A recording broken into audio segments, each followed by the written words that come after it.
Hello world, God's blessings. This week we'll be discussing another great example of God's mercy. The Bible story of this week is Mark chapter 5 verses 21 through 34.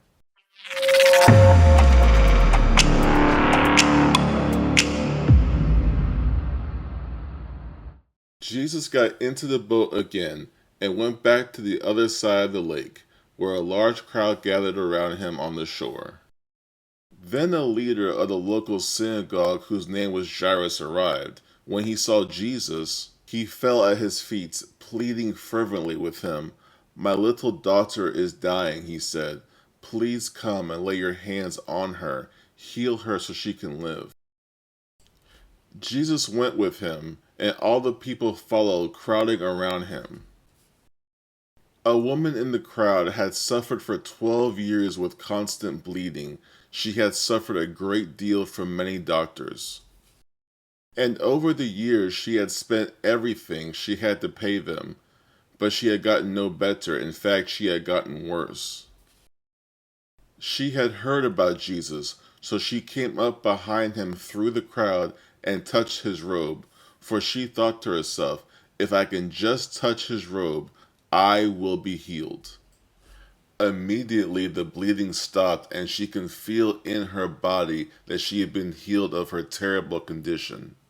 Jesus realized at once that healing power had gone out from him, so he turned around in the crowd and asked, "Who touched my robe?" His disciples said to him, "Look at this crowd pressing around you. How can you ask, 'Who touched me?'" But he kept on looking around to see who had done it. Then the frightened woman, trembling at the realization of what had happened to her, came and fell to her knees in front of him and told him what she had done. And he said to her, "Daughter, your faith has made you well. Go in peace. Your suffering is over." I wanted to read this story because this story shows the depth of God's mercy for us. Here we have two different types of people who need a miracle: the father who asked for a miracle for his daughter, and the woman who fundamentally stole her miracle.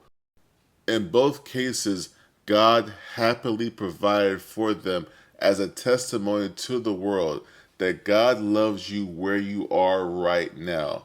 All he wants for you to do is to freely come to him. You see, coming to Jesus is not about being perfect. It's about realizing our need for Jesus. The change in our life comes after we've had our encounter with Jesus. Because, like the people in this story, once you've had that encounter, you'll never be the same.